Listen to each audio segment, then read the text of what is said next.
months ago, I did a video on the 8 worst breakfasts you can eat for insulin resistance. The breakfasts I highlighted in that video have been shown to make insulin resistance worse, and they should be limited or avoided entirely if you're serious about putting your insulin resistance into remission. But what should you eat for breakfast instead? Keep watching because I'm going to be giving you 3 better options that are insulin resistant friendly.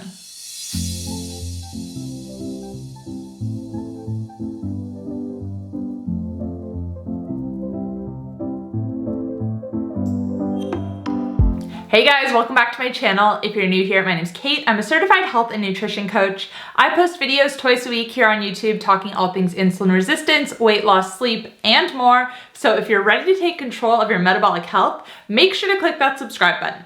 And you can also find me on TikTok and Instagram, where I share new posts every single day. Now, I said this in my previous video, but the first thing we eat in the morning is the most important food choice we're gonna make all day. What we choose to eat for our first meal has a huge impact on our bodies and in particular our hormones and how they respond to the food we eat the entire rest of the day. This is because we are consuming it on an empty stomach, so it's broken down and absorbed more rapidly. And this is especially critical for anyone with insulin resistance because people who have insulin resistance, their bodies have difficulty regulating blood sugar and insulin. Anyways, long story short, if you choose the right foods to eat in the morning, you're going to feel energized, you're going to have fewer cravings, and your insulin sensitivity is going to improve. But if you choose the wrong foods, not only will they make your insulin resistance worse, but your mood, your hunger, your cravings, your energy, they are going to be up and down for the entire day.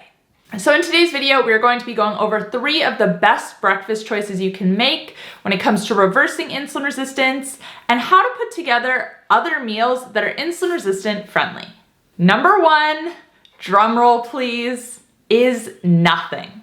That's right, skipping breakfast altogether is actually one of the best things you can do for insulin resistance. Now, before you roll your eyes and click off the video, I do have 2 other options coming up that are actually food. So please hear me out, you won't regret it. It's true that you don't have to skip breakfast if you want to reverse insulin resistance, but even pushing it back an hour or 2 can make a big difference. Insulin resistance is caused by high levels of insulin circulating the body. When insulin is chronically high, this is known as hyperinsulinemia, and this is the direct cause of insulin resistance.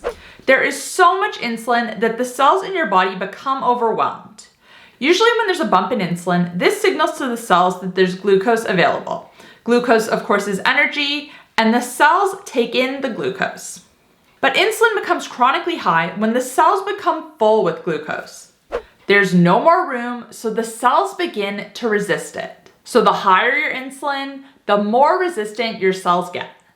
Now the opposite happens when insulin is low. When insulin is low, your cells start to become more sensitive to it once again. So how do we control our insulin levels? Well, a general rule of thumb is that anytime we eat, insulin goes up. And in between meals, when we've fully digested and processed our food, insulin goes down. And this is why skipping breakfast can help to improve insulin sensitivity. When you are in a fasted state, as you are when you wake up, this is when your insulin is going to be at its lowest. So if you can extend the amount of time that you're in this fasted state, this is only going to help to improve your insulin resistance. And again, even just pushing back breakfast an hour or 2 can help. Now, if you're someone who feels like you need to eat breakfast first thing in the morning, if you get a headache or fatigue when you don't eat right away, I have a hack for you. This could be because your electrolytes are low. So taking an electrolyte supplement with water first thing in the morning can help to ensure that you're properly hydrated and fight off these symptoms. Every single morning without fail, I add a scoop of 𝘖𝗟𝗍𝗖𝗍 everyday hydration salts to my water. And I try to drink my water bottle with the hydration salts within the first hour of waking up. I love 𝘖𝗟𝗍𝗖𝗍 because their products contain no sugar or artificial sweeteners, they taste great, and they don't break a fast. So if you're someone who struggles to skip breakfast, or you even struggle to push it back an hour or 2, give 𝘖𝗟𝗍𝗖𝗍 a try. I will put the link in the description box down below, along with the code to save 15%. Number 2, eggs, bacon, and avocado. Okay, so now let's get into some actual foods. Because even if you do skip breakfast, the first thing that you end up eating when you do eat is still critical. And here's why eggs, bacon, and avocado is one of the best breakfasts you can eat for insulin resistance. Number 1, it's low in carbohydrates. Out of the 3 macronutrients, carbohydrates, protein, and fat, carbohydrates are the macro that requires the most insulin to process. So if you can keep your carbs on the lower side, especially during your first meal of the day, there's going to be less insulin needed to process that meal. And we already spoke about why keeping insulin low is key. This meal fits that criteria. On top of that, this meal also has a good amount of protein from the eggs and the bacon, and a good amount of fat from all 3 foods. I've spoken about why protein is the most important macronutrient several times on my channel, but to quickly recap, we need protein to build and maintain muscle mass, and also for our connective tissues and cells. Without enough, basically our bodies start to break down. Most people nowadays are not consuming enough protein. My general rule of thumb is at least 30 grams at every meal, and that is a bare minimum. But on top of that, protein is also very satiating. It helps to keep us full, which means we have to eat less often throughout the day if we eat enough within our meals. But here's the thing. If we are insulin resistant, it is really important to make sure that we are eating enough fat with our protein.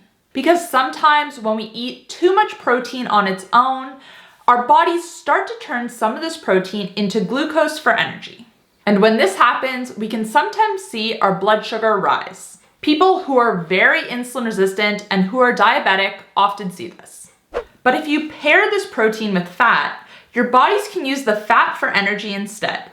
And it doesn't need to turn the protein to glucose. So don't fear fat, it won't make you fat.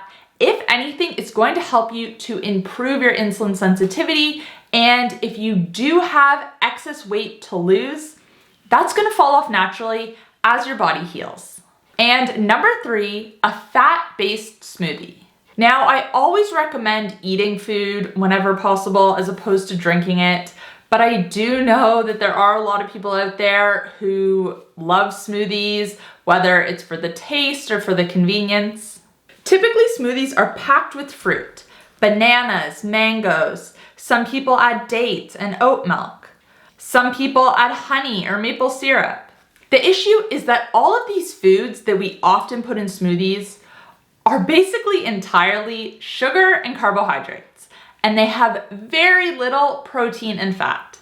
A smoothie like this will spike your blood sugar. It will spike your insulin and make your insulin resistance worse, especially if you have it first thing in the morning. But here's the good news. A few simple swaps can make it a better option. Swap high sugar fruits for lower sugar fruits like berries. Add some fat. This can be an unsweetened nut butter or maybe half of an avocado. An avocado in a smoothie might sound weird, but honestly, you can't even really taste it, and it gives the smoothie a really creamy consistency. Swap oat milk for full-fat coconut milk instead. I cannot tell you how bad oat milks like Oatly are for insulin resistance. Well, I mean, I guess I can. Maybe I should make a whole video on the topic. Let me know if you want to see that in the comments down below. But back to the swaps and additions, you can also add a protein powder or a collagen powder. Swap honey for stevia. All of these swaps and additions can make your smoothie a whole lot more insulin resistant friendly. Now look, the principles we spoke about in this video can be applied to any meal. They can help you to determine if it's insulin resistant friendly or if alterations need to be made. Is the meal in question high in carbohydrates? Does it contain any protein and fat? Oatmeal, for example. Very high in carbs, very low in protein and fat. Is it ideal for insulin resistance? No. Can you make some alterations to make it more insulin friendly? Yes. Maybe have it with a side of scrambled eggs. Maybe add some nuts to get some fat in, or a protein powder to get some protein. These principles can be applied to any meal. So no, oats are not ideal for insulin resistance, but you have to remember that everything is on a spectrum and there are changes you can make to pretty much any food to make it more insulin resistant friendly.